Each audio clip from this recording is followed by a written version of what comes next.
In 1943, in a German prisoner of war camp, men who didn't smoke were still using cigarettes to buy and sell everything from jam to laundry service to haircuts. Not because they wanted to smoke them, because everyone in the camp had quietly, without a meeting or a vote, agreed that a cigarette was worth something specific.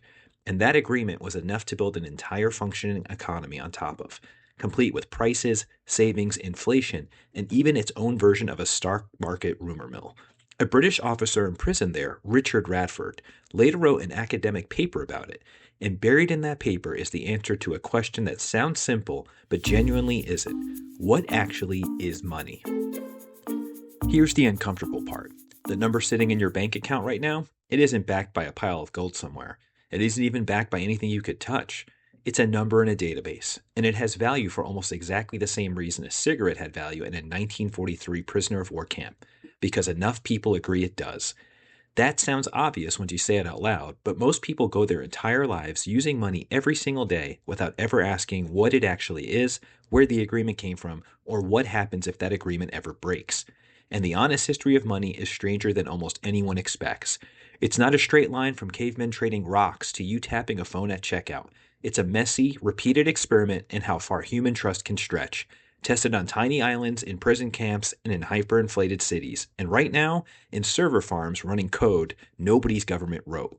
This is the story of one of the strangest, most powerful pieces of technology humans have ever built, and most of us are using it without ever reading the manual. Radford's POW camp is one of the cleanest experiments in economic history because it strips money down to its bare mechanics. The prisoners receive standardized Red Cross parcels, the same tins of jam, the same chocolate, the same tea for everyone. Naturally, people started trading. A Sikh prisoner who didn't eat beef would trade his tin for someone else's jam, but straight barter got complicated fast. What's a tin of jam worth in haircuts? What if the guy with the haircut skills doesn't want jam? Cigarettes solved the problem almost by accident. They were identical to one another, easy to carry, easy to divide, and durable enough to hold their value for a while. Within weeks, camp prices for everything food, services, favors were being quoted in cigarettes. People who didn't smoke a single one still eagerly collected them, saved them, and used them to buy things later. Here's the part that matters. Cigarettes weren't valuable because prisoners loved cigarettes. They became money because they happened to satisfy three specific jobs: something you could trade with, a medium of exchange, something you could save for later without it rotting or spoiling, a store of value, and something you could use to measure and compare the cost of everything else, a unit of account.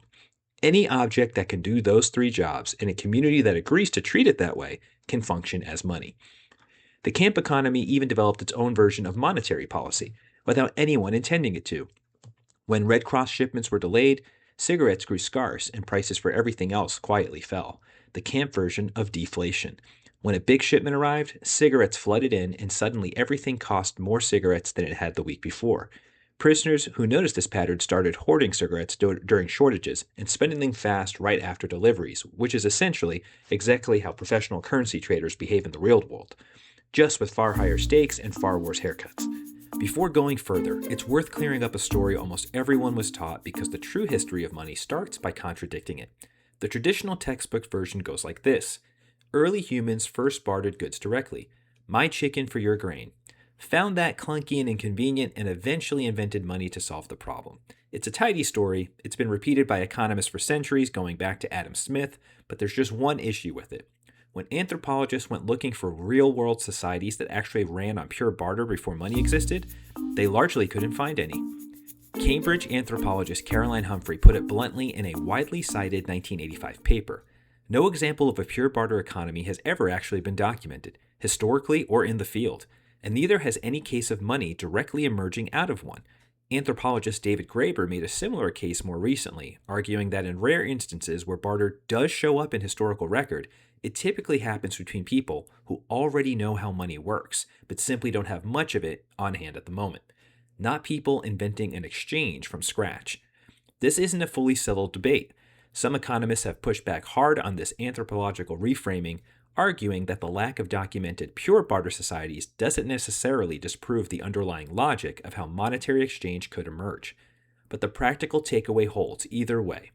Long before coins or cigarettes, many early economies appeared to have run more on communal debt, credit, and social obligation. tracked mentally or in shared records than on clean one-for-one trades textbooks love to draw on a chalkboard. Which sets up the real question a lot better than the barter myth ever did. If money didn't emerge to fix a barter problem, what is it actually for? The POW camp already hinted at the answer. It's a tool for tracking who owes what, to whom, using an object the whole group agrees to trust. To see how far that trust can stretch, travel a few thousand miles and a few hundred years earlier to the tiny Pacific island of Yap. For centuries, the Yapese used massive limestone discs, called rai, as their currency, many of them the size of a small car, quarried from an island roughly 250 miles away and hauled back by canoe at real risk to the men making the trip. Here's the detail that turns this into more than a quirky travel documentary fact. The biggest, most valuable rice stones were often never moved again once they arrived. They sat outside a village in the open, and everyone in the community could simply track mentally, socially, of who currently owned which stone. Ownership changed hands through agreed transactions, but the actual object stayed exactly where it was. According to island tradition, one particularly large and valuable stone was lost overboard in a storm on the journey back from being quarried and sank to the ocean floor. Nobody alive had ever seen it once it arrived at Yap, and yet by most tellings of the story, the community continued to treat it as real, tradable wealth for generations, because everyone agreed it was still there, still owned, still worth something, even sitting at the bottom of the sea. The economist Milton Friedman pointed out decades later that this isn't actually as strange as it sounds to modern ears. Central banks, including the U.S. Federal Reserve, have at various points settled debts between governments by simply relabeling which country's gold sat in which section of the same vault. The gold itself never moved an inch. A sunken stone nobody can see and a gold bar nobody moves are functionally doing the exact same job. Yap wasn't unusual in choosing something other than metal. Societies across history used an enormous range of objects as money. And once you notice the pattern, they all share the same 3 checklist items from the POW camp: tradable, storable, and countable. In parts of West and Central Africa, cowrie shells, small, durable, naturally uniform seashells, circulated as currency for centuries, valuable partly because they were difficult to counterfeit and impossible to produce locally in some regions, keeping supply naturally limited. In Mesoamerica, cacao beans function as both a food and form of money, used to pay taxes and wages, with Aztec records describing specific goods priced in exact numbers of beans. Salt was valuable enough in parts of the ancient world that some historians have linked the word salary to soldiers being paid in it, or an allowance to buy it, though the details of that specific etymology are debated. In parts of the Pacific Northwest, intricately carved copper shields served a similar role to the rhinestone, which largely through history, reputation, and scarcity rather than practical use. None of these objects have any special magical property that makes them real money, in a way paper currency somehow isn't. They worked because in their specific community, at that specific time, people agreed to treat them as valuable and reliably kept honoring that agreement in trade after trade. Eventually, most large civilizations converged on precious metals, gold, silver, sometimes bronze, because they solved a problem that shells and cacao beans couldn't. They were extremely durable, relatively scarce, easy to divide into standard units, and hard to fake convincingly. Stamping a coin with a ruler's face was an early trust technology in itself, a government's way of publicly vouching that this particular piece of metal was the weight and purity it claimed to be. Paper money began as a shortcut layered on top of that trust. Early banks and governments issued paper receipts promising the holder could redeem them for a fixed amount of gold or silver sitting safely in a vault. So merchants didn't have to physically haul metal across cities and borders. The paper itself was worthless. The promise behind it was the actual product. The catch with a promise-based currency is that promise only works as long as people trust it will be honored, and history has repeatedly shown just how fast that trust can collapse.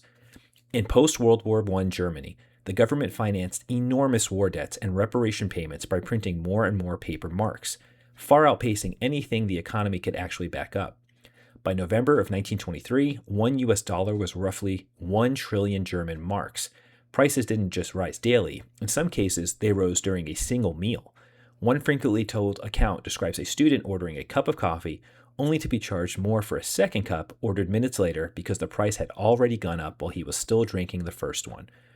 Workers were sometimes paid twice a day, and spouses would meet them at the factory gate to rush the morning's wages straight to the shops before the afternoon's prices increases made that same cash worth less.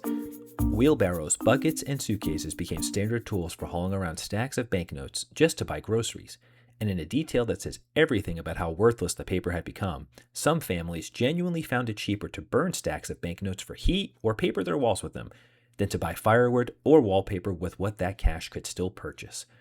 This is the same basic failure mode as the POW camp's cigarette shortages and gluts, just at a civilization-destroying scale. The marks themselves didn't change, the paper was still paper. What collapsed was the shared belief that this particular paper would reliably hold its value, and that once that belief broke, no amount of printing more of it could fix the problem. If anything, printing more made the collapse in trust worse. After crises like Germany's, and after the further economic chaos of the Great Depression and 2 world wars, most of the world's major economies spent much of the 20th century searching for a more stable foundation. For a few decades after World War II, a system known as Bretton Woods pegged major currencies to the US dollar and pegged the US dollar itself to a fixed amount of gold, an attempt to rebuild the old promise, based trust on more careful, internationally coordinated terms. That system quietly cracked under its own pressure through the 1960s as the US issued more dollars into the world than it realistically held in the gold to back them all. In August of 1971, President Nixon formally suspended the dollar's convertibility into gold altogether, a decision historians now often call the Nixon shock. It was framed at the time as a temporary measure. It never went back. Since then, most of the world's major currencies have operated as what's called fiat money, valuable not because they're redeemable for gold or backed by any physical commodity at all, but because a government declares them legal tender, and more importantly, because enough people continue believing everyone else around them will keep accepting that currency too. Which brings the story to the most recent chapter, and arguably the strangest one yet. Starting in 2009, a new kind of digital currency called Bitcoin proposed something no earlier form of money had fully attempted, removing the government or central bank from trust equation entirely and replacing it with a public, shared computer record that anyone can verify but no single person or institution controls. Whether that experiment ultimately succeeds, fails, or lays somewhere in between is still being actively debated by economists, regulators, and technologists, and this channel isn't going to pretend to have the definitive answer to that argument in one video.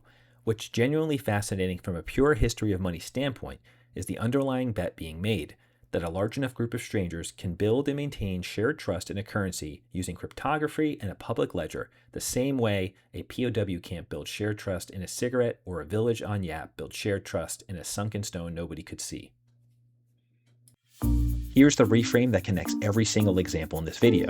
A cigarette in a 1943 POW camp, a sunken stone off the coast of Yap, a cowrie shell in West Africa, a gold bar sitting untouched in a vault, a wheelbarrow of worthless German marks, and the number in your banking app right now. None of them have value because of what they physically are. A cigarette is tobacco and paper. A shell is a shell. A number in an app is a database entry. None of them can feed you, shelter you, or keep you warm on your own. They have value because a group of people, sometimes a few hundred prisoners, sometimes an entire nation, sometimes a decentralized global network, agreed, collectively and usually without ever discussing it directly, to treat that object or that number as a reliable way to store and transfer value between each other. Money isn't a thing. It's a shared act of trust, wearing a different physical or digital disguise in every era. And that's precisely why money can fail, and precisely why it's failed so many times throughout history. When trust breaks, when a currency is printed recklessly, when a government collapses, when confidence in a system evaporates, the underlying object usually doesn't change at all. The gold bar is still gold. The paper bill is still paper. The rye stone is still sitting exactly where it always was. What disappears is the agreement, and without the agreement, the money becomes worthless almost overnight. Whether that's a camp cigarette economy briefly breaking down after a surprise shipment, or an entire nation's currency collapsing into the wheelbarrow loads of kindling. The plain English version of all this, money is one of the most successful pieces of social technology humans have ever built. It lets total strangers who will never meet, who don't speak the same language, and who don't trust each other personally at all, still cooperate and trade, because they both trust the system, even without trusting each other. That's not a small thing. It's arguably one of the reasons complex economies, global trade, and modern life at scale are possible at all. But it's worth remembering, next time you glance at a number in an app, that you're not looking at wealth stored in a box somewhere.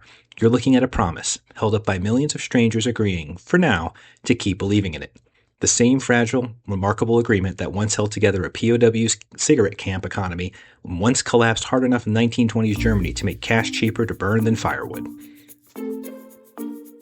If this video made you think differently about the numbers sitting in your own accounts, it's worth actually putting some of that trust to work for you instead of letting it sit idle. If you're looking for a simple place to start, check out the links in the description below and get started right away.